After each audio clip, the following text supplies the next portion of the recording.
Good evening, everyone, and welcome to the Northern Virginia Republican Business Forum.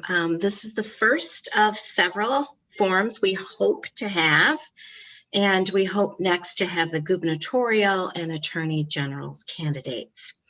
Thank you all for being here, and most importantly, thank you to the candidates, and thank you for running. We applaud your courage and your willingness to run for office. Our moderator this evening is my co-chair, Ron Wright, and now I'm going to turn the program over to him. Yeah, thanks. I appreciate it, Charlene. Let me just do this real quick, and there we go. Hi, I'm Ron Wright, co-chair of the Northern Virginia Republican Business Forum, and also co-founder with all these folks on SUV GOP. Thanks for joining us this evening.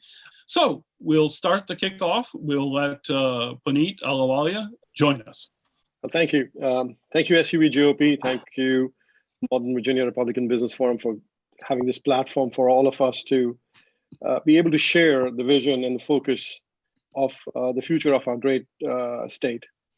I've been part of the Republican Party for the last 20 years. I've been in this great country for 30 years. And last year in January, I saw the direction where our state was going, and that was concerning. And soon after that, they came after our guns, thanks to Democratic control, which was complete. And they've been working it for the last 12 years very effectively, because we haven't won in the last 12 years. And then I realized, well, you know, this is not fair to our, as a minority, because who has seen firsthand the impact of taking away your right to protect yourself in India. So it was important to come out and stand and say something. And I wrote an article in Washington Times, because it's harder to oppress minorities who are armed.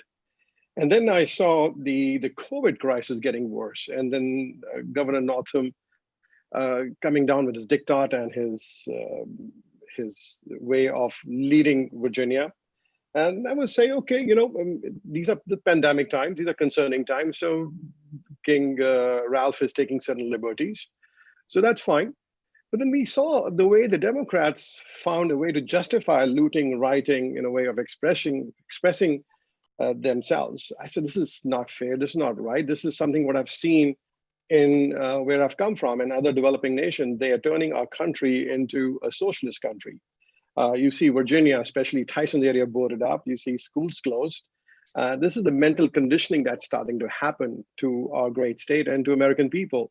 So I felt that rather than being that toad or the frog who's put in the boiling water and they keep turning the heat on slowly, I realized that's exactly what's happening to us before it becomes too late for us to jump out. It's very important for myself as a citizen soldier to take up arms and stand up and call them out. Unfortunately, we have not called out the Democrats because they have a way of distracting us.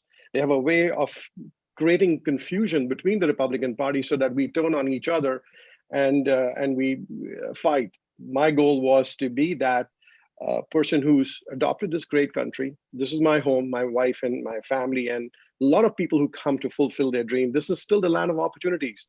This is still a land of people who can say we are proud Americans, and I'm one of them, and my family is one of them.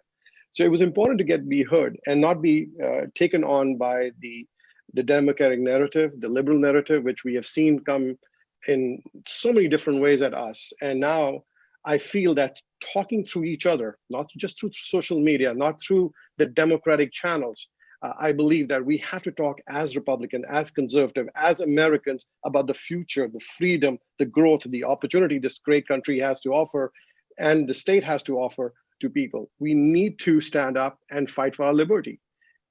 This is the reason why, folks, I decided to run. I'm a small business guy who strongly believes that small business is the backbone and success of our great nation. But we've seen the way the Democrats have distracted us. They basically choke small businesses. And that's the reason when I sat down with 1,400 small business owners, a group in Richmond area, they're very concerned. They see the various facets of Democratic regulations, fines, taxes are crushing the business. And second is my education concern. The kids are sitting at home. The parents don't know what to do. And I think we need to change the way we're teaching our kids. And apparently we're seeing the failing grades in minority kids. Now they're basically changing the game on us, the Democrats, is basically not based on merit. It has to be based on merit, not on education. And then defunding the police. We have in this country the right to protect ourselves and protect individual liberty.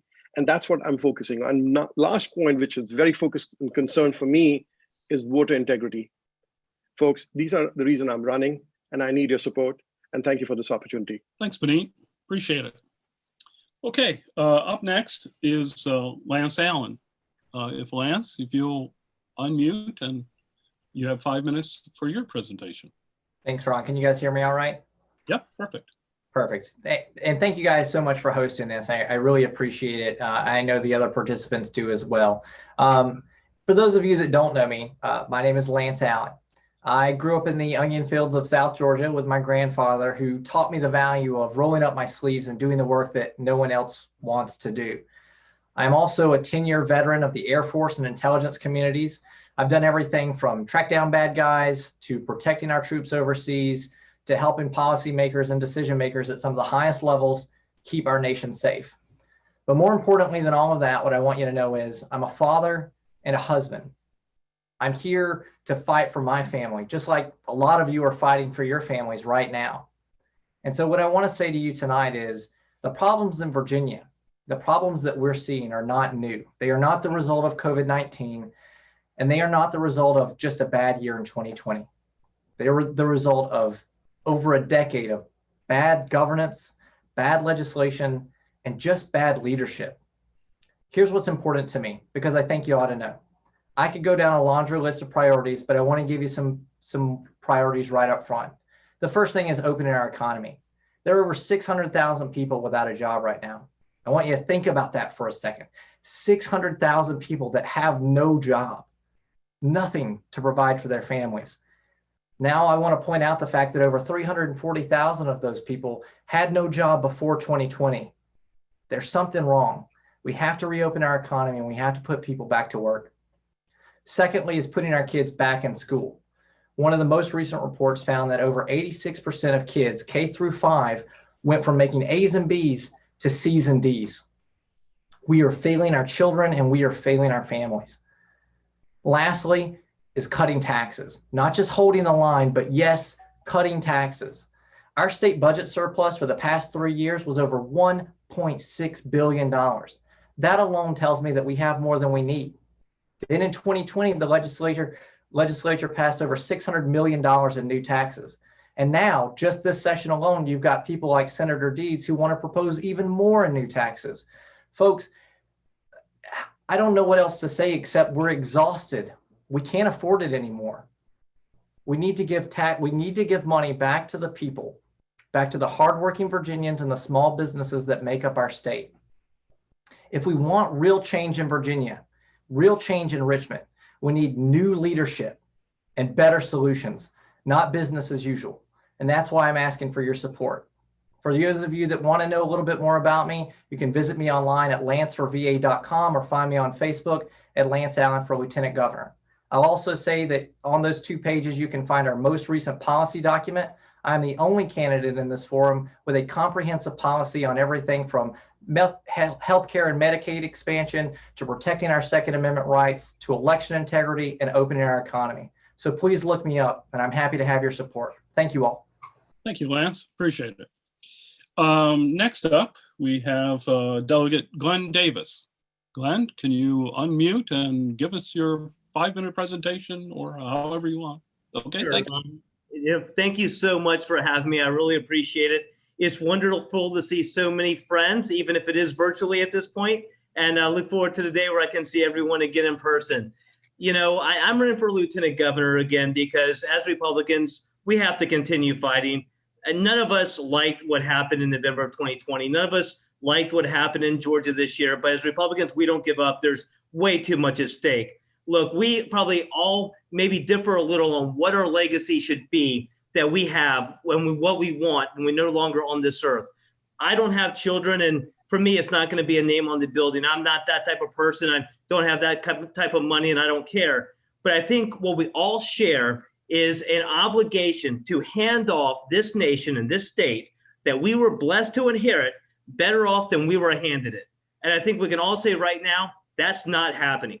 And I'm back in this race because I don't want to be around when I'm 60, 70, 80 years old, sitting back saying, I don't like where we're at and I should have or I could have, and I don't like regret. So that's why I'm back in this thing. Look, I don't have to tell you all the bad legislation that the Democrats put through last year and the year before that's crushing our small businesses, that's killing jobs, that have put our neighbors and our friends that are our family members out of work. I don't have to share with you how much worse it became when the governor mishandled COVID. But what I do want to share is why I'm back in this and what's important to me and why, because I never, I've always said, if you want to know how much someone's willing to fight for you, ask them why, not just what. And the American dream is so important to me because of the story that I shared years ago with y'all when I was running last time about my great-grandfather that came here from Italy who had nothing in his pocket, spoke broken English, and had a trade grinding blades and knives and shears on a grinding wheel. And my grandfather, who dropped out of school in the 8th grade to go work for him, and when he came back from Germany, ran Escotis Beauty and Barber Supply until he retired in his 70s. And I grew up sitting on that stool watching him and my uncles grind blades and shears. My mom tended to the clients, and that's where I learned about that American dream. So when I lost my job 6 weeks before Christmas in 1999, I went after that American dream. I knew it didn't matter how much money you had in your pocket. For me, it was a last 2-week paycheck. It didn't matter where you were born. It mattered if you had that perseverance and drive to create something for yourself and your family. And that American dream, that dream that we are obligated to pass on, is disappearing. And it's nowhere worse being felt than in our youth today. This COVID pandemic has hit all of us hard, but it's really hit those students that are missing out on the foundation of which all future success is being built, of which that they will build their opportunity to reach that full potential. We should never be in the situation we're in right now in the state of Virginia, and we need to make sure we're never there again. How do we fix this? Well, we become the party that we used to be when we used to win, the party of ideas, the party of George Allen, who said that we're going to have welfare reform and did it, and the party that said we're going to abolish parole and talked about issues around the kitchen table that people cared about. So what have I done?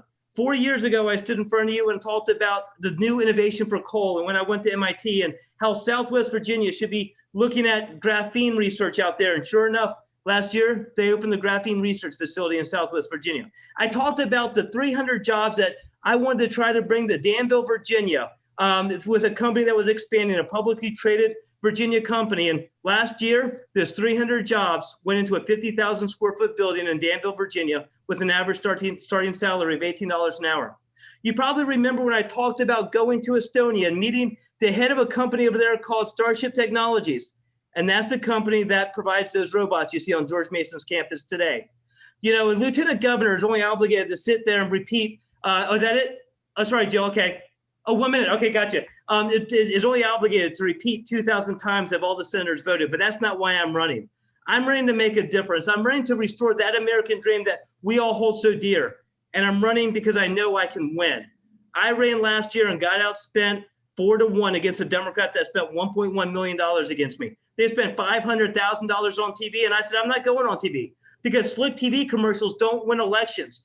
Grassroots wins elections. Going to non-traditional Republican communities and bringing back and sharing our values, our beliefs, our principles, and why they should be Republicans and come join us is what wins elections. I know I can do that statewide, and that's why I'm in front of you today. So thank you again for having me. I really appreciate this opportunity. Oh, thanks. Thanks, Glenn. Next up in their presentation is the former delegate, Tim Hugo. Tim, if you can unmute your microphone and join us. Hey, Ron, and thank you, and Sherlyn and Jill and everybody for the invitation tonight. Mike, I appreciate it. I know so many of you on there. And for those that don't know me, I'm Tim Hugo. For almost 20 years, I was honored to be a member of the Virginia House of Delegates. For 10 of those years, I served as number 3 person as the Majority Caucus Chairman, working with the caucus to make sure we passed conservative issues and fought the things that were not right. I'm proud to say I'm pro-life. I am, over the decades, I've been a lifetime member of the NRA with the A rating of the NRA and endorsed by VCDL. I voted against all the tax increases that you've talked about, And in fact, in 2019, I carried the tax cut. That was the last tax cut that we've seen, the $1 billion tax cut that the governor has now undone. I'm a consistent conservative, and I'm running for the Commonwealth of Virginia Lieutenant Governor. And I appreciate you having me here tonight and all that you have done over the years to advocate for the Republican cause and advocate for Republican business issues and business issues that are important to us. If you look over the last 15, 20 years, and well in Richmond, talking about business issues, I'm the one that people came to help on these issues. We can put up there for you bill after bill after bill that we carried, that I carried, and that I fought for. If you want to talk about the tax cut, if you want to talk about, and over the years, they kept trying to increase the restaurant fees, bring jobs to Virginia, banking, protect us, fight to protect right to work, which is now under threat, under attack in Virginia. I was a person people had to come to and came to, because not only was I in a position to help, I knew how to help, and I was willing to fight. And that's what we've got to continue to do this year, is fight on these issues that are so important to all of us.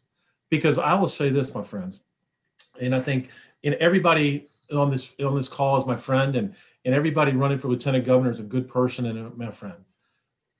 But when we started this 15, 20 years ago, it was more center right versus center left.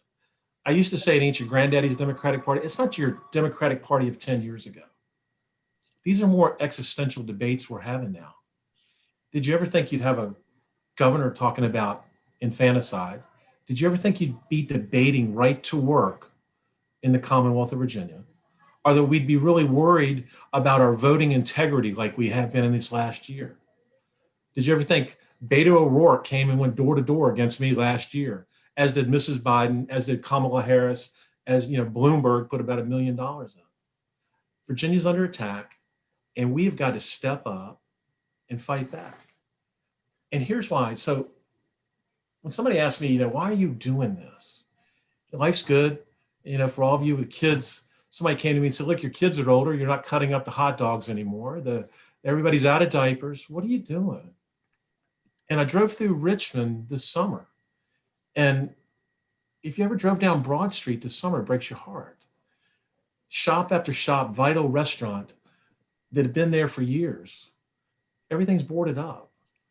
Richmond now, from Broad Street, from the Capitol, which is locked off, to VCU, is nothing but plywood, spray paint, and vulgarities.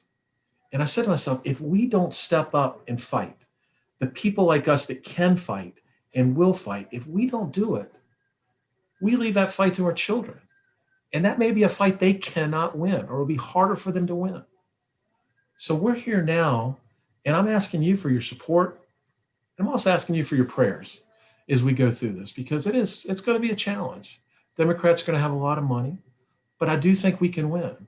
But I think if we step up, do what we need to do, and push forward, we will do it. Now, from the Northern Virginia Republican Business Forum, and I'm down to about 1 minute, Jill, I got you. We will work with you, and we work with everybody else to win on these issues, because it is imperative that we do this.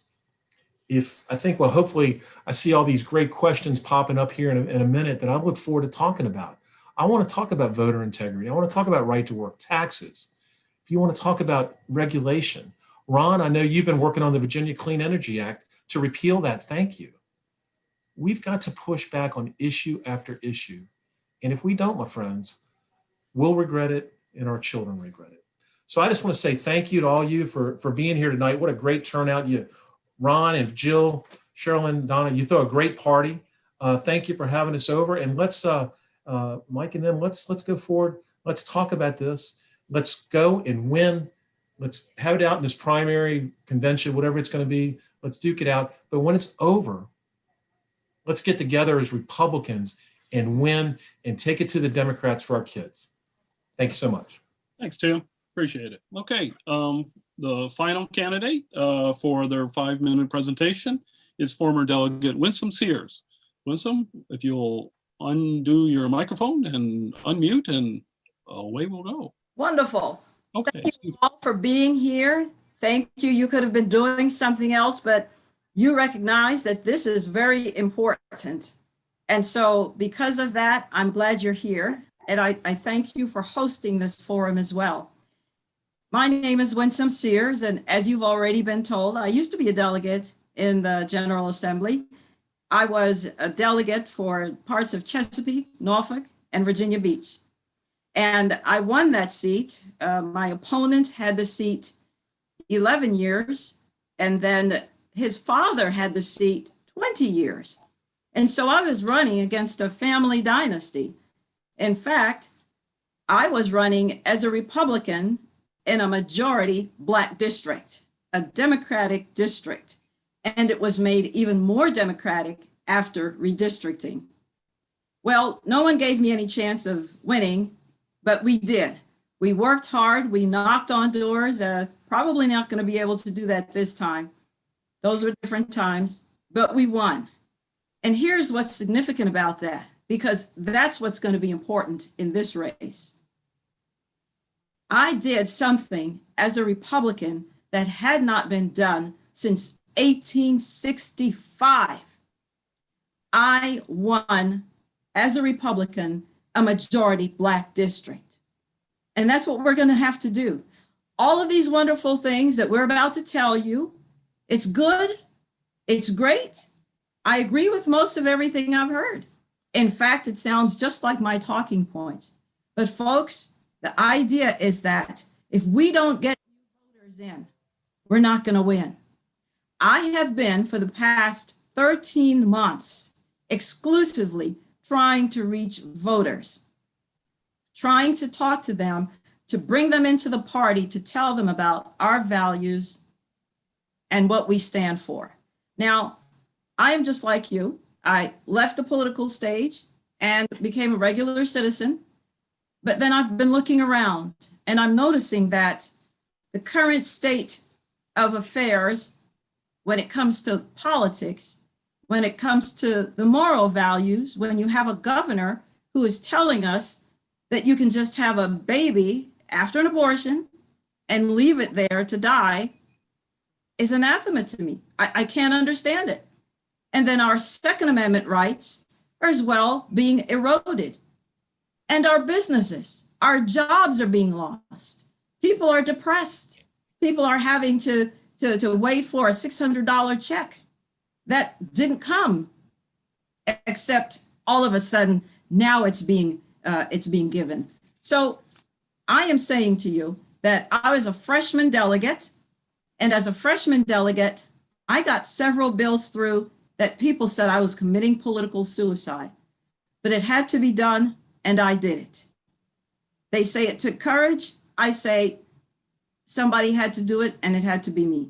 For example, I saw one of my first bills being, it was judged at the Supreme Court, the United States Supreme Court, and it passed the smell test.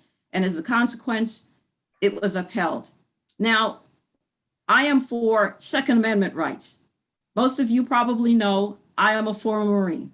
And as a Marine, you've got to, and I'm sure the other services, you've got to be able to take that M16 down in 2 minutes, put it back together again. That's me.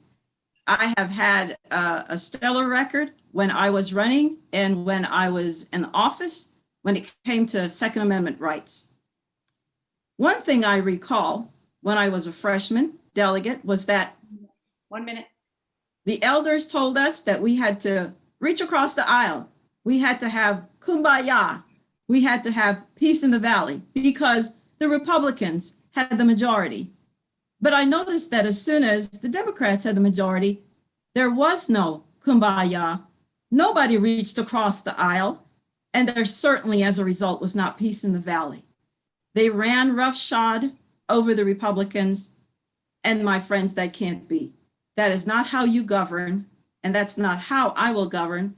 And I'm hoping that you will consider me as your next lieutenant governor, because we've got to win this in order to get change. Thank you. Thank you, Winsome. Now we'll move to the next phase of this evening's presentations, where I will ask a question. We have a few questions that have been submitted by forum members before this evening. And so I'll start with a couple of those, and then we'll move to some in the chat box, depending on our time and and how we're going. So we'll do it in reverse order and 2 minutes with a 30-second wave from Jill when you're getting close. So our first question, many candidates have emphasized kitchen table issues to win suburban voters in Northern Virginia and Richmond and Virginia Beach and other areas. That is something we have been saying for a long time, though. It's something the Republican Party seems to have struggled with and continues to work on. What issues would you emphasize to suburban voters? What strategy do you have to emphasize those issues in a way that gets traction with suburban voters and such that they don't simply tune us out because we are Republicans? But put it another way, how do you plan to get suburban voters to consider what we Republicans are proposing? So we'll start with Winsome first. In 2 minutes, Winsome, suburban voters, how do we attract them to the party, bring them back to the party? Well, I'm thinking that I am one of you. I have been out of the political field for a long time, and I've been watching how things are going. For example, I'm a small business owner. That means I have to meet a payroll. That means I provide health care, which, by the way, has been going up and up and up as a result of the policies that have been enacted in our Commonwealth. These are kitchen table issues. I have to know how to bring in the money. I have to know how to deal with my customers. So this is nothing new to me. I can talk with the best of them. I can talk with the regular folks. I am in folks' homes. I speak with them on the phone. I have the ability to be able to research. I am available for any kind of calls. I'm not a regular, as they say, a regular politician. That's not who I am. I'm a regular type of folksy person. I'm available. I'm knocking on doors. I remember when I was a delegate, even after I won election, I knocked on doors because the people were not used to politicians coming back after they had won. And so they were surprised to see me. And I said, no, you don't understand. This seat belongs to you. What you have done is given me the power to represent you, but it is your power, it is your seat, and you must hold me accountable at all times. Okay, thank you. Tim, Hugo, suburban voters, how do we get them back into the party? Sure, Ron, thanks. I think part of it is doing the things that mean things to them. We talked about tax cuts. I talked about that, and I see one of the questions up here from Isaiah said that I voted against the tax cut. Well, actually, that was the tax cut I sponsored, so I voted for it. Just a little, I think, is a little mistaken there. It's also mistaken on the red flag. I don't support that. But you've got to understand that you've got to talk about the things they're interested in. So it's talking about schools. It's talking about roads. It's talking about taxes and fees and jobs. And that's what you go to. And also, Ron, I will say this, and I think a lot of us have talked about this. Jill, we talked about this. Part of its tone. I do believe the suburbs, it's important. They're relatively conservative, center right. I believe they are. But I also think, and we've seen this time after time, tone matters in the suburbs. You've got to make sure you're talking. Sometimes they don't like you to scream or yell. Sometimes it's just the way you present things. And I think that's where we've really got to go on that. Find those issues, and I mentioned them: taxes, roads, transportation, schools, and jobs, but also approach it in a manner that people understand and appreciate. And I think when we do that, we'll win. And that's why, look, I won in probably the toughest part of the state for almost 2 decades. And look, except for $3 million, I won big by 24 points on average most years.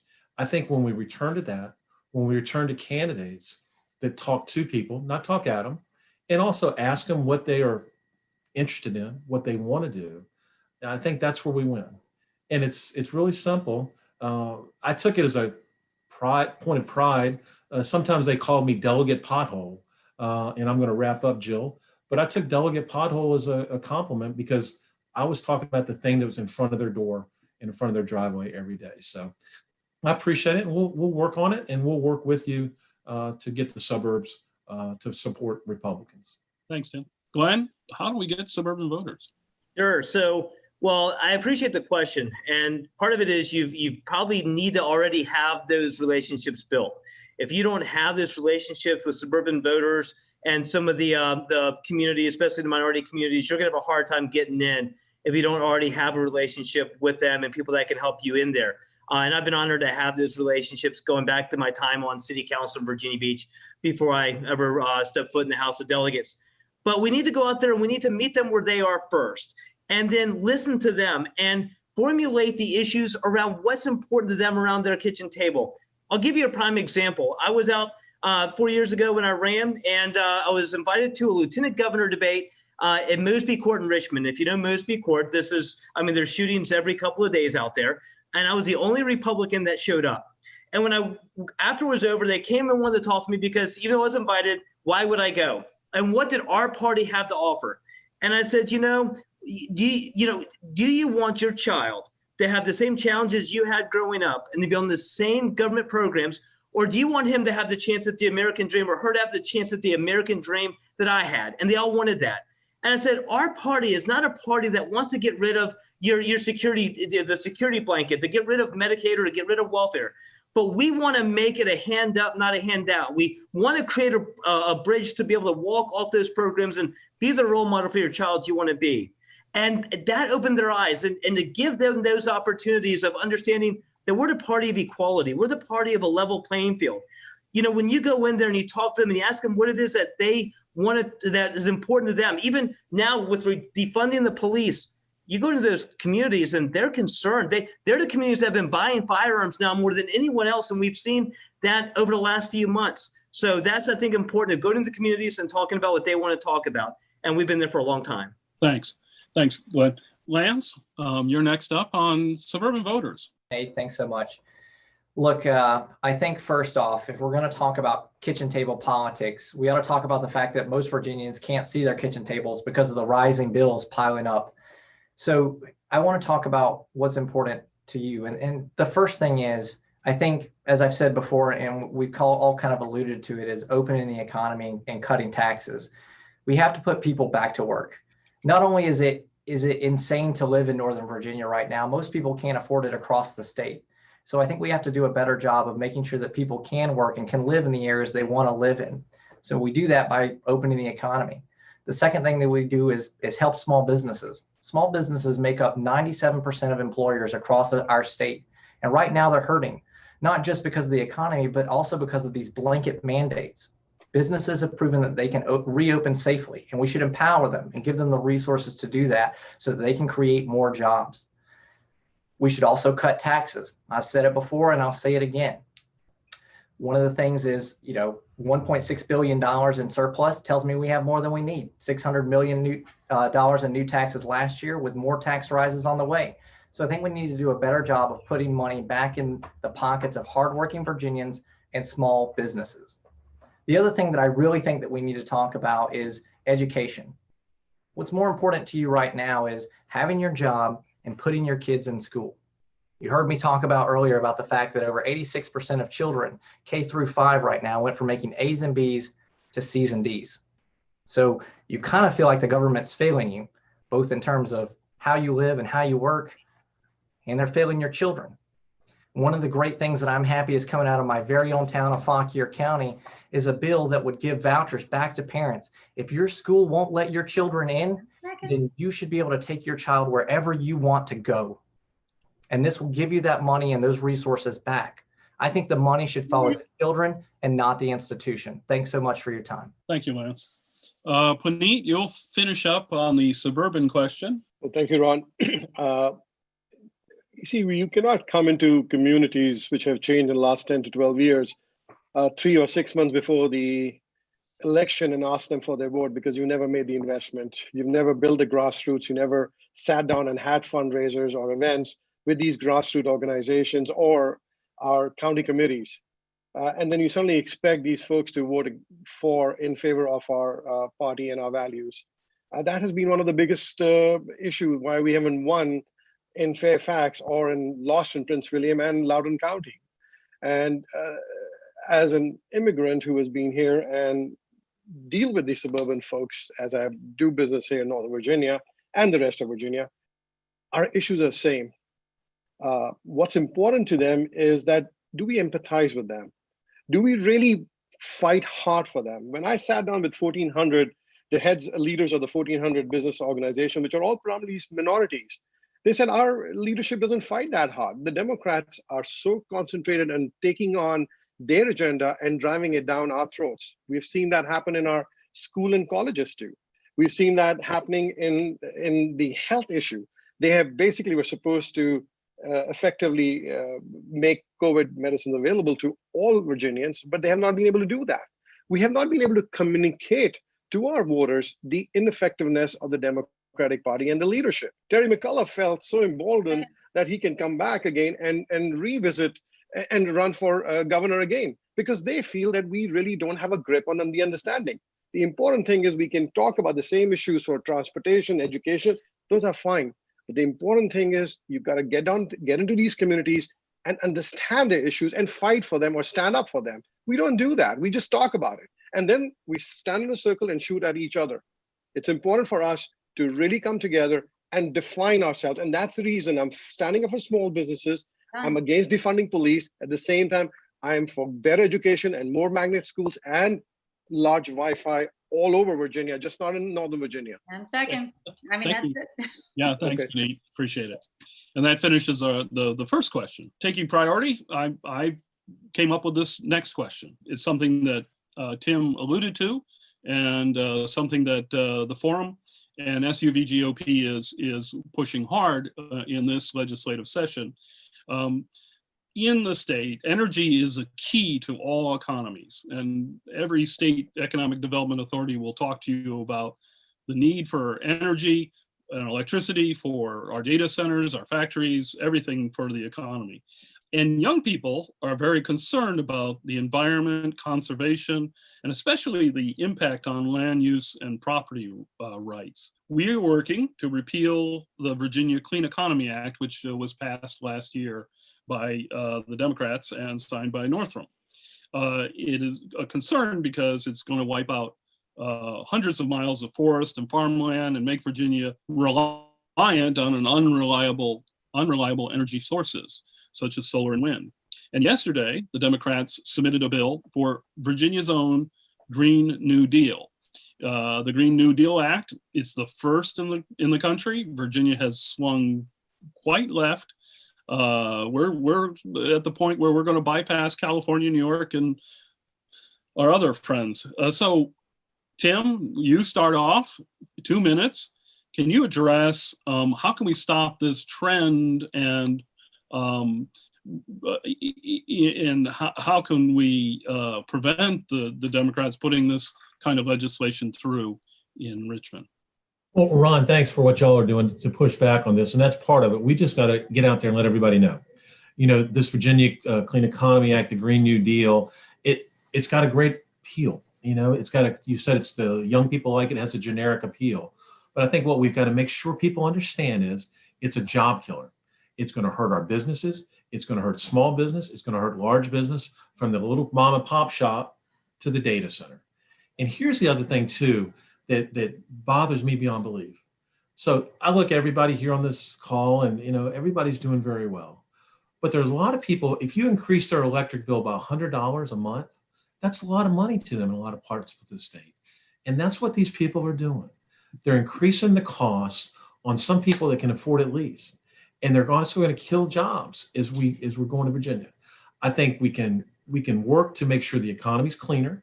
We've all done this, worked on this. I've worked on net metering to make sure we can sell this back, the energy back if you put it on your roof. But the fact of the matter is, what they are going to do with the Virginia Clean Economy Act is kill jobs. I think it's imperative of all of us to get out there in a rational tone and calmly explain what this really will do and where the jobs will go. So what will happen, in a lot of these manufacturing jobs, they'll go back overseas, whether it's to Asia or China or wherever. That is where they'll go when the cost drives them, when the energy costs drive them out. Energy is America's Achilles heel. Transmission of energy is the Achilles heel of energy. And we've got to push back and let these people know that we are not going to tolerate them killing our businesses and harming our families and not being able to put food on the table. Thank you, Tim. Glenn Davis, you're up next on the question of energy in Virginia and impact. Ron, no, I mean, this is a great opportunity to take a Democrat initiative and turn it against them. Like, Tim said, I mean, families are hurting. It's not just Republican families, it's Democrat families and independent families, right? It doesn't matter race or sex, everyone's hurting right now. And if we were to go out and explain to these individuals in what they talk about around the kitchen table, how do they pay their rent this month? How do they put food on the table for their family? And then tell them, but your electric bill is getting ready to go up $100 a month because of this Green New Deal. Everyone cares about the environment, but the fact of the matter is they care about paying their rent and they care about feeding their families more. And this is where we miss out about it, because we as Republicans believe this and we talk about this, but the Democrats don't care about what we think and we believe because they only care about their base. But what they don't realize is if we start spreading this message throughout their base, they're not going to win elections. So the way we fight back is by taking it to their base and explaining what this really means. This doesn't mean just that we're going to go out there and bring the solar and wind, that the big talking points and the pie in the sky opportunities to them that they want as the next generation. It means that we're going to make it so their dad or their mom is not going to get that next job, that they're not going to get their first job, that the opportunity in Hampton Roads where I am with these undersea cables that are providing so much opportunity now with this new data center initiative down here is not going to come anymore because the cost of energy is going to skyrocket and go through the roof, and we're going to lose our workforce as well. So that's the way we fight back on this with their base. Okay, thanks, Glenn. Appreciate it. Lance, you're up next if you'll address the issue of the problem with the Democrats and their crazy environmental energy ideas. Yeah, so, I believe the question was about the VCEA, Virginia's other new Green Deal, not to mention the new Green Deal legislation that was just introduced in the House a couple of days ago. And for those of you that don't know, we do cover this in our policy book. And one of the first things that we talk about is the fact that both of these pieces of legislation promote getting rid of fossil fuels, meaning that, we will have to import fossil fuels and energy from other states. So they readily admit that we're going to have to cut plants and cut jobs from our own state and then send that money and those jobs to somewhere else. Not to mention the fact that this is going to cost, the Virginia Clean Energy Act is going to cost taxpayers $51 billion. You talk about your energy bill going up $100. I'm talking about it doubling or tripling. I don't know about you, but I can barely afford it now. And then let's talk about the impact on agriculture. So they're going to carve out farmland more than the size of Fairfax County for these new solar farms, which is just going to destroy the farmland, destroy the forest, and destroy the environment. Agriculture is an economy, is an industry inside of Virginia that provides over $91 billion to our economy. I don't know about you, but I'd rather build here. I'd rather invest in technology here and give our money and our jobs to hardworking everyday Virginians than send it somewhere else. I think they deserve better than that. Thanks so much. Okay, thanks, Lance. Okay, Puneet, and then we'll go to Winsome. Puneet first, if you will address it. Thank you. Ron, anything that Democrats give it to us is basically taxes in guise of fees. I believe that innovation is coming. It is part of gradual growth, but what I believe is free enterprise system, free market enterprise system. That means we cannot lose our energy independence because of these deals dreamed up by the Democrats and the new Green Deal. So what's important is that we will use what we have and make it affordable for our Virginians and American people. At the same time, not moving away into the areas which is going to be cost a burden on Virginia hardworking families. So I see this as taxes. I see that as innovation part of the process. But at the same time, I also believe that we have to have energy independence and at the same time not lose our independence of the availability which we get from coal or gas and the energy independence that we have in Virginia. Okay, thank you. Winsome, if you'll bring up the last on this question, please. Here's what I know. Everybody is an environmentalist until it hits their pocketbook. And when that happens, suddenly everybody gets a wake-up call.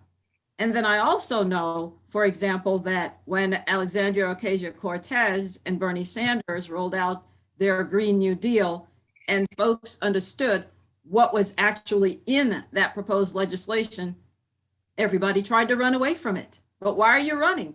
You said that this was all good stuff and it was going to help us, but how are you going to pay for it?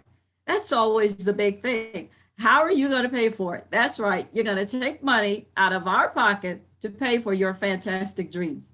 And then I remember when Senator Ted Kennedy was here with us, he didn't want none of those windmills.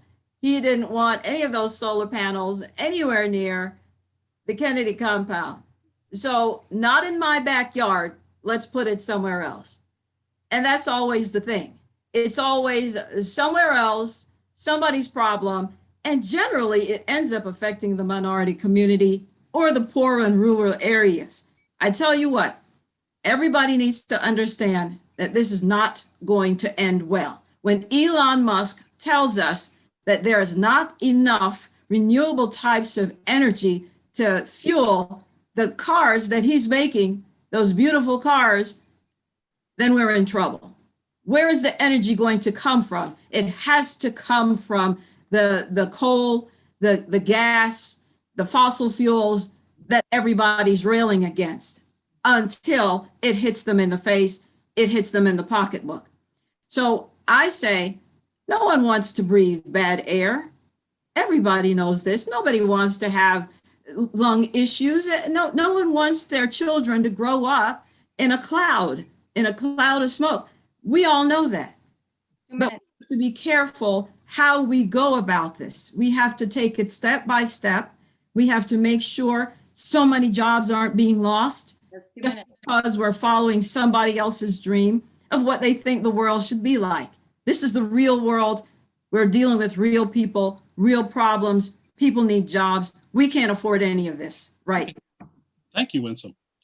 Now we'll go to the third question round and grab one from Nancy Alamasi, and specifically related to business and the economics of Virginia. When any company is looking to either expand or develop or come to Virginia, public safety is a key factor. And we've seen this in 2020, the problems of public safety.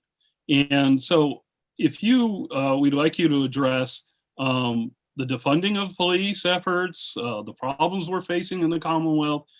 Now, this is a little more a question for the Attorney General candidates, but when an Attorney General is not protecting the laws of the state, well, what do we do? I mean, so please address public safety in Virginia. And Glenn, you're up first this time. Sure. I'd never thought I'd ever see an attack on our law enforcement officers and those that put their lives on the line day in and day out, as I've seen over this last year. It is crazy that those that go out in the morning, and unlike many of us on here who our family expects us to come home safe and sound that night, those families don't have that same comfort.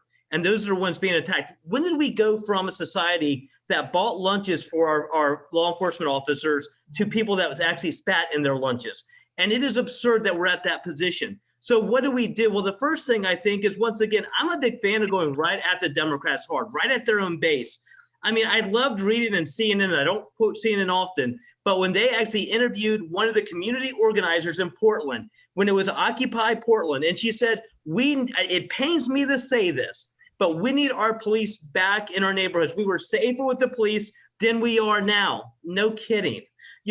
And so I think our neighborhoods are whether it's the minority neighborhoods or Republican or Democrat, they're the ones that care about this, and everyone does. If you go to a gun store today and see guns flying off the shelves, if you go to the gun ranges, it's not just Republicans buying firearms and going and using weapons. It's everyone. It's every sex, every race, because they're scared. When you start talking about defunding the police and taking police out of neighborhoods, especially when they're neighborhoods that don't have a police station right around the corner, they're going to take it upon themselves to go find the way to do it. So I think this is an issue that, as Republicans, is near and dear to all of us. Law enforcement always is, but this is an issue near and dear to non-traditional Republican communities as well. And if we're willing to go in those areas and have this conversation and let them know what is really happening in their communities and have the Democrats recognize what's going on, we'll win this issue hard. Thank you, Glenn. Lance, you're up in line on public safety. Yeah, so I think first and foremost, we have to do our best to pursue policies that promote public safety. So let's talk about defunding the police. I think we have to do a better job of equipping and training the police to do their jobs. I think that they need more training and more resources, not defunding. And I think everybody knows the answer to that. You can't ask a law enforcement officer to protect you and your family and the families across Virginia and then turn right around and tie their hand behind their back. And the thing that kills me the most is I've sat with the Virginia State Patrol Association, and I've talked with Wayne Huggins, the director, and I've talked with other agencies. There are meaningful reforms that these people want to pursue, but they're being ignored. And in some cases, they're being flat lied to by legislators. So I think we have to do a better job of putting meaningful reforms in place that help them do their jobs. The second thing is I think we have to do a better job with our justice reform system. We're letting criminals walk the street that we know are bad people. There are bills out there right now that let violent criminals out of prison early for no other reason than good credit. When someone does something bad, you have to hold them accountable. Do the time, do the crime, do the time. And then lastly, I think you also have to talk about protecting the Second Amendment. You want to defund the police, you want to let criminals loose, and then on the same token, you want to punish law-abiding gun owners. And I think that that's wrong. I am vehemently against the red flag law. I think it takes out due process. I think we have to do a better job of making sure that we protect law-abiding citizens, promote reforms that actually matter in criminal justice. And like I said before, I think we have to do a better job of equipping and training police officers across our Commonwealth. Thanks, Lance. Puneet, if you'll address public safety in Virginia, please. Ron, this is one of the platforms running on, because as a minority, it's very important to be able to have the ability to dial 911 and have the police to be saving just on minorities, all Americans, all Virginians. This is a big concern. I participated in Support the Blue, Rally the Blue rallies. But I believe there's something more deeper here. Folks, they're conditioning our police. They're conditioning us. I've spoken to police officers one-on-one. What they want them to do is come collect their paycheck and leave. What they want to do is not go after people who are driving fast or have a tail light off. They just want to let things slide. This is called neutralizing and neutering the police. What will happen in the next 5 or 6 or 7 years, what they're going to do is the same police is going to be the weapon of the Democratic or the socialist government against free, law-abiding people, all Americans. Folks, till we have our guns, we are citizens. The day they take away our Second Amendment, we are subjects. That's what we are facing. And that's the reason I'm standing up strong for Second Amendment. I'm standing up strong for making sure that we don't defund the police. At the same time, I have the right to protect my family, my community, and things which I believe in, which is my opportunity, my freedom, and my individual liberty. Thank you. Thank you, Puneet. Winsome, if you will address, please, public safety in Virginia. Thank you. I think we do have to acknowledge that there is a problem when it comes to certain minorities getting stopped. You get stopped for a broken taillight and you lose your life. And you're trying to figure out, how did it get to that? Things are happening that we don't know why they're happening. And folks, there is real fear in the minority community and the Black community. There is real fear when mothers are telling their sons, especially, when this happens, when the police do this, you don't say anything. When you're having to instruct your child in this way, it's a real problem. Now, having said that, we have got to find a way to get the police into the communities, to do the bike rides, the walk-alongs that they used to do. They've gotten away from that. But no one wants to defund the police. I have talked to the folks on the street, and we understand we need our police. Are there bad apples in the force? You betcha there is, and we've got to get them out, because the majority of them are good men and women who care about their community, who themselves want to get home safe to their families. So what we need to do is more training. We need to do more in general, more instruction. When I was running for office, I tell you that I went on a ride along with a police officer, because I wanted to understand what he was facing. And it was the dead of night. And I walked in with him into the patrol car, and he suddenly stopped. He couldn't see where he was going. He only had a flashlight. There were 3 men, and he jumped out and he said, "Winsome, are you coming?" I said, "No, because I'm a Marine. I use a flak jacket, a helmet, and my right." He had nothing. That's bravery. I don't want to defund the police. Thank you, Winsome. Tim, if you'll wrap up this segment on public safety, please. Well, I think we're all in the same direction, but here's why we've got to get ahead of this issue. Somebody's going to get killed. Somebody's going to get hurt. Somebody's going to get attacked. Somebody's not going to come home, whether it's a civilian or a police officer. And I told you, the reason I ran, pushed me over the line, is when I drove through Richmond, I saw what they'd done to Richmond.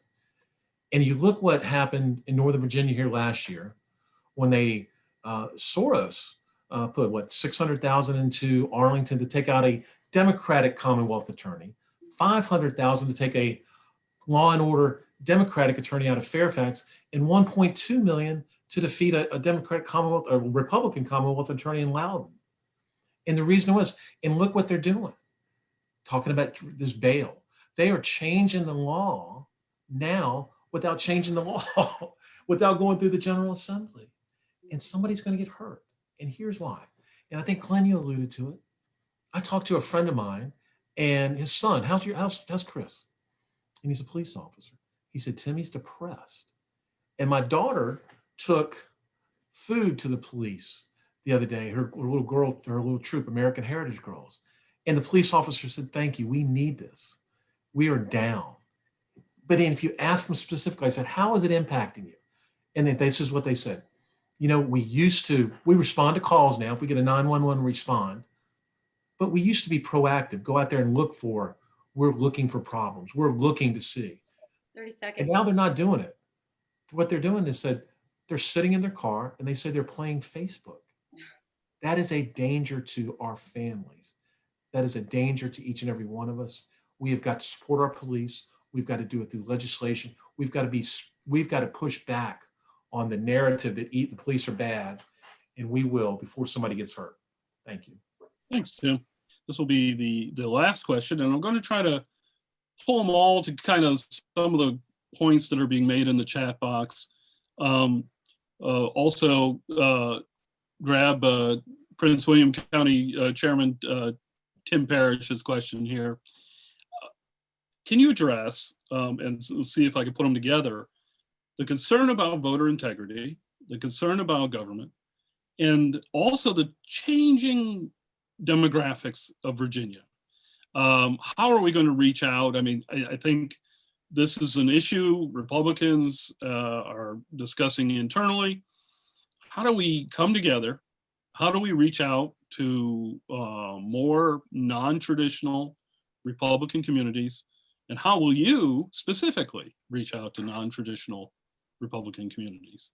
The first one up on that is Lance, I believe. So if you'll take that, please. Hey, thanks so much. And thanks for the question. Obviously, there's kind of a lot packaged in here, so I'll do my best to answer it in the time frame. First off, I want to talk about elections. Free and fair elections are the cornerstone of our democracy. And I think we have to do a much better job of being transparent, being open, being fair, and making sure that people understand our system, making sure that our system works the way that it's supposed to. One of the things I cover in my policy book is election integrity. In Virginia alone, there were so many election integrity laws that were repealed this year alone. And I want to put those back in place. I want to make sure that we're not sending out voter ballots to people who don't even request them. I want to make sure that if you are a citizen of Virginia with a valid photo ID, that you can get into a poll and vote. Those are basic things, and we've neglected that. I think people deserve better in Virginia. The second thing that I want to talk about is kind of the shifting demographics and what's important to Virginians. Like I said before, I think what's important is that if you're going to go to Virginia and fight, I think people deserve to know that you're going to fight for them and stand on principle. And that's why one of the most important things for me is making sure that no matter whether you're in Southwest Virginia, Northern Virginia, or the beach, we're fighting for you. One of the issues that I'll talk about for every family is lowering taxes. Medicaid is one of those, the Medicaid expansion program is one of those things that's going to bankrupt our state for everyone. It will cost voters $625 million in the next budget cycle alone. The full price tag of it annually is $13 billion. And there are people right now on this call who were against it, then they were for it, then they were against it again. I can point to so many things. And I think we have to do a better job of, as leaders, of making sure that we're standing on our principles and not blowing whichever the way the wind blows or whatever gets us a vote. Thank you. Thank you, Lance. Puneet, if you voter integrity and expanding our base in the Republican Party. As I said in my opening statement, Ron, that I believe voter integrity has become my fourth foundational pillar. It's very important when people feel disfranchised that their vote doesn't count, it doesn't matter. And that's what people felt. 60% of Americans felt before Georgian election, that their vote doesn't matter. My goal is to make sure that this never ever happens again. We have to put the pieces in place to make sure that every vote, legible vote, credible vote, all citizens can vote above the age that need to. That's first. And at the same time, we cannot have the COVID circumstances carry on for the next election cycle. So it's very important for us to put those checks and balances in place. And I know it's going to be hard because Democrats always tend to expand the play field to their advantage, but no more. Guys, we draw the line, unlike Obama, who draws a line in sand and backs away from it. We Republicans, as a proud American, I'm drawing the line and fighting back and standing up to Democratic hogwash. That's one thing. I think there was another question about going into communities and expanding the base of the community. Ron, was that the other question? Yes. I believe as a proud American, and we've kind of taken that in, I have already reached out to the large section of minority communities. And I believe that there is this vacuum that exists in Virginia for having people of different faiths from different backgrounds to play a leadership role. That was one reason why I stood up, because I believe to win Northern Virginia and the rest of Virginia, Virginia Beach, Richmond area, and most importantly, the Southwest Virginia. And that's the reason I've traveled to the remotest part of the Virginia, and I'll be meeting people one-on-one because I'm not going to depend on social media to tell my message. I'm going to shake hands, look you in the eye, and tell you that I'm very close. I'm committed to Second Amendment. I'm pro-life. I'm pro-Constitution. And that's what I believe in. I'm not going to back away from those ideals and principles that's founded this country, that's made this country great, and that's brought me to this country and helped me raise my family. This is home, folks. I'm fighting for it every step of the way. Thank you, Puneet.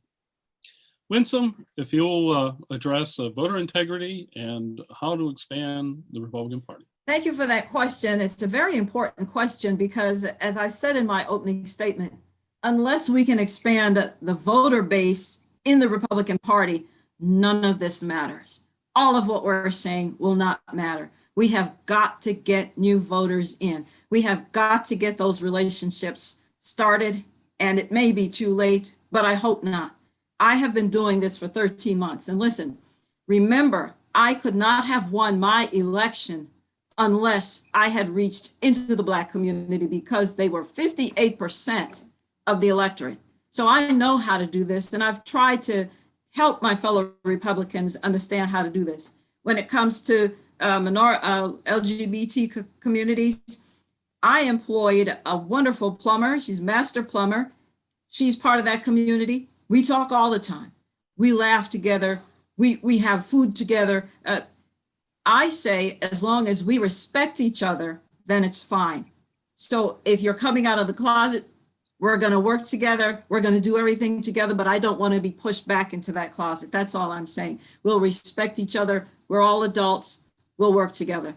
Now, what are Republicans going to do? What is the strategy? I am that strategy. I've been doing it for the past 13 months, reaching into the Black community, reaching into other minority communities to give reasons why we should consider, people looking and others should consider voting for the Republican Party. I know how to do this. I know how to win. Thank you, Winsome. Tim, if you'll address voter integrity and expanding the Republican Party. Ron, is there going to be a closing statement section or no? What we'll be doing is giving everybody a chance to say a brief few words and give their contact information. Okay. Well, hey, look, two things. I think to tell you where you want to go on an issue, tell you where you've been. A decade ago, if you remember, we had the electronic voting machines that could be hacked. I put in legislation and passed it that provided for a paper verified ballot. The ones that you see now, that was my bill that passed, that phased out all, most of these electronic voting machines. Now, I think Lance or somebody else mentioned, we need to go back and undo the things that the Democrats jammed through this year. Absolutely. There is no doubt. And I see Rich Anderson nodding his head. We will do that when we get put back in the majority. And I think we will do that. I was on privileges and elections for a decade, making sure that we passed good bills, but we killed all these bad Democratic bills that passed this year. Secondly, and I think, and Barbara and Greg Gorham, thank you for bringing that question up. Secondly, Chairman Parrish and I think Don Scoggins, you asked about diversity. I see the questions up here. You're absolutely right. Virginia's changing, and we've got to make sure that we're reaching out, going into communities. And that's, again, what I've done over the last 20 years. Look at Centerville. Centerville is a lot of Korean, a lot of diversity, and that's what we won. We got to these people, talked, went into communities, went to the churches, went to the businesses, went to their dinner table and talked to people. And that's what you do. And whether it's Asian, African American, whatever race, whatever creed, you go and you reach out to them and you talk to them. And we have to do that. If we don't, Winsome, you're right. We're going to be in a jam. And that's something, I know you've been doing it for 13 months. I've been doing it for almost 20 years and we'll continue to do it. And it's important to the party. And so, look, and when all this is over, we've got to support each other. Thank you, Joe. Thanks, Tim. Appreciate it. You say you've been doing it. I've only been doing it for 13 months. Look at me. How long do you think I've been doing it, Tim? How long do you think I've been doing it? Let's have Glenn, if you'll finish up this round, please, on voter integrity and expanding the Republican Party, please. Sure. So first on voter integrity, there's nothing more important than the integrity of the ballot box. Look, if the perception is that the integrity of our ballot box is compromised, the whole foundation that our country is built upon crumbles. That's how important this is. So for the Democrats to say that you don't need a voter any type of identification to go vote is completely absurd. My wife went to go pick a router up for me from Best Buy the other day and had to have an identification to get the thing. So Tim is right. We need to take back the House of Delegates, get these statewide offices, and we're going to reverse a lot of this stuff because voter integrity starts with the ability of, or stopping the ability to commit fraud. And if anyone thinks that there's no such thing as voter fraud, Google it. It's on the first page. You can see people being arrested all over the nation for voter fraud going back at least a decade, right? I mean, this isn't anything new in our nation. When it comes to diversity, well, you've got to help the communities in the past, and that's what this is all about. But I was honored to be able to start working with communities my whole life. But when I was elected to city council, I was one of the authors of the Human Rights Resolution in Virginia Beach, and I carried that resolution in Virginia Beach. If you want to talk about the African American community, I drafted the Ban the Box bill that didn't stop people from saying, you can't ask before public employment, have you been convicted of a felony? It says you just need to wait and you can ask it, but during an interview, because we're a nation of second chances. And that bill now is a model for other states around the nation. So if you want to know what I did for that community, if you want to talk about the Hispanic community, they came to me because they were having an issue getting business licenses. And I carried the bill last year and fought for it. And so so as long as you had a tax identification number by the IRS to pay taxes, you got a business license in the Commonwealth of Virginia. And I worked with our caucus and got it passed unanimously. The LGBT community, I had 2 bills killed because I stood up in committee for Roxanne Robinson's anti-discrimination bill. I've been inside these communities and we need to continue doing that to make sure we carry them. Thanks, Glenn. Appreciate it. So to finalize, as we're getting close to the 8:30 hour and a half, it's gone by quickly. Thank you, everybody. We'd like to go through all 5 candidates, give them a minute to say a word, but most importantly, give information on how to contact your campaign, and that's how we'll wrap it up. So Puneet, we'll start from the top again, go down, and if you'll just give a final few words and how to contact your campaign. Thank you, Ron. Thank you, Jill. Thank you, everyone. Folks, the founding fathers of our country were all business people, and they came together and wrote one of the finest paper on democracy, and which is a beacon of hope and still the land of opportunities and growth. So folks, that's what I'm doing as a small business person who's joined this this fight. I'm running to make sure that our party, our values are expanded, because winning is through addition. And that's what I'm doing. We don't want to have one party rule in this state. If you're looking for new ideas, new vision, which will start in Virginia, and if we need to go to other states to raise money, to really tell other states and see how to fight the Soros money, folks, we start and take this on. Because if we don't change in 2021, we'll be like California. And then guess what? It'll also impact the 2022 elections, because Virginia is what will drive the force. So folks, let's win Virginia. I'm committed in winning back. And if we need to go to different states to raise money and take back our state to fight the Democrat overreach, we'll do that. My name is Puneet, and my website is puneet4lg.com. It's PUNEET 4 FOR or number 4 LG.com. Thank you all. And my cell number is there. Reach me directly, because I want every Virginian's endorsement, just not few elected leaders. Okay, thanks. Lance Allen, if you'll finish up with a minute and a half and tell folks how to reach you. Yeah, sure. Thanks so much. I just want to say thanks to everybody. Thanks to you guys for hosting this, and also thanks to everybody for joining. What I'd like to leave you with is, for far too long, people have used the office of Lieutenant Governor as a stepping stone and another nameplate. They come in for 4 years, they do nothing, and they go off and do something else. I think we deserve better than that. We deserve someone in Richmond who will fight for us. My values are rooted in personal responsibility, hard work, and stronger communities. And I want to go to Richmond to make sure that we're fighting to get the resources back into the communities that actually need them. And I want you to join me in that fight. If we're going to win, we need new leadership and better solutions.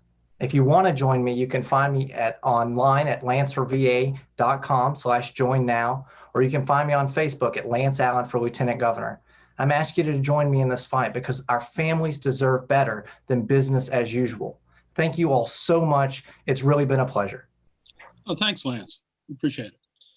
Glenn Davis, if you'll wrap up for us, a minute and a half, and how to contact.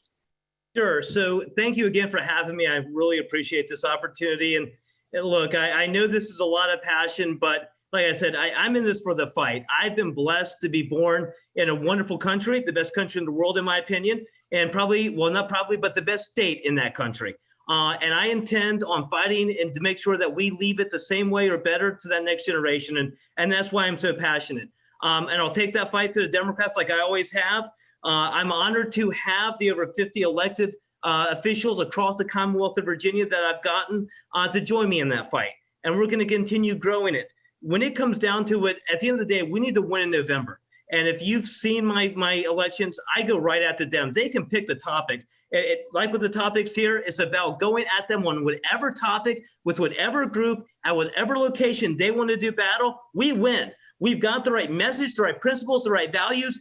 That all we have to be willing to do is take it to those areas and be able to talk about it in the manner which resonates with them. Thank you, Joel. Which resonates with them around the kitchen table.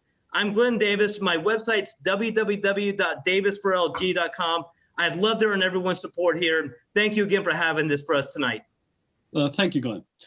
Tim, if you'll finish up with a minute and 30 seconds and how to reach your campaign.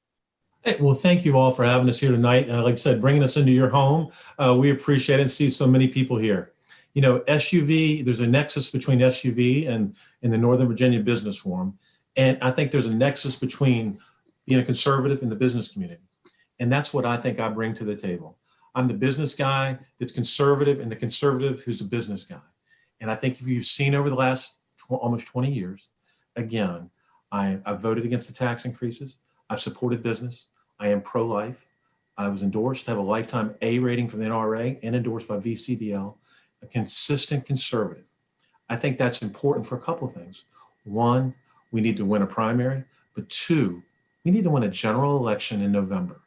I think if you combine conservatism, you combine a business acumen, and you combine a suburban tone that I think we've talked about tonight, I think that's how we win in November, because we've got great candidates here. They're all nice people and good folks. They really are, every one of them. Seconds. But if we don't win in November, again, we condemn our children to a life of higher taxation, social ills, problems with the police, and our communities being challenged. 15. I'll be out there to fight with you, and I hope you go to timhugo.com, and if I can be of help, call me, text me, and we'll get there. Either way, I'm going to be with you in May, June, and November. God bless you, and most importantly, appreciate your vote. I'd be honored by your prayers. Thank you so much. Thanks, Tim. I appreciate it. Winsome, if you'll wrap it up for us and wrap up for yourself. 1 minute and 30 seconds, and tell us how to reach you. You can reach me at winsomesears.com. Just like it sounds, it's very easy. And I do need your support. We can use all the help that we can get, because we have got to win. We have got to win, because the way that our Commonwealth is going is not the way that we as Republicans would like to see it. But then we also have to bring in new voters, as you know, because we have got to expand the base. There are sheep that are not of this fold that we're trying to get to, and we've got to win the hearts and minds of people of various colors, various faiths. We've got to win them, and people who have different ideas than we have, frankly, if we're going to get anywhere. You know, I'm an immigrant. My father came to America with $1.75 in his pocket, put himself through school, and now he's comfortably retired. America is the land of second chances, and if we don't ensure the election integrity, the ballot box, you know, when I was a delegate, we passed bills that provided so 30 many seconds. opportunities for people to show identities, so who they were, so that we could be sure that the ballot box was sacrosanct. And now I'm hearing that all of that has changed. But you can't get on an airplane unless you have identity. You can't cash your check unless you have some form of identity. But you can vote and you don't have that kind of identity. It doesn't make any sense. Time. All of this is moot unless we're able to get the integrity of our election secure, just like they were trying to do in Georgia, and it didn't happen because Republicans did not come out. They weren't sure that their votes would count. So we've got to bring hope back. We've got to bring some integrity back, and I am your candidate. WinsomeSears.com. Thank you. Okay, thank you, Winsome. Really appreciate it. And thank you, all 5 candidates. I think we agree from tonight's presentation, we have some terrific folks that are out running as Republicans for Lieutenant Governor in Virginia. Now, a quick commercial from the forum and SUV GOP. We hope you'll become members, and we look forward to in-person events. And that is, for those who have attended, it is a great time, great fellowship, breaking bread, and meeting some of the leaders in the Republican Party and our public officers to come and speak with us. So hopefully we'll be doing the next one in person, but if not, we'll be continuing with some of these forum events. Thank you again for attending this evening, and now we'll close and thank you for attending.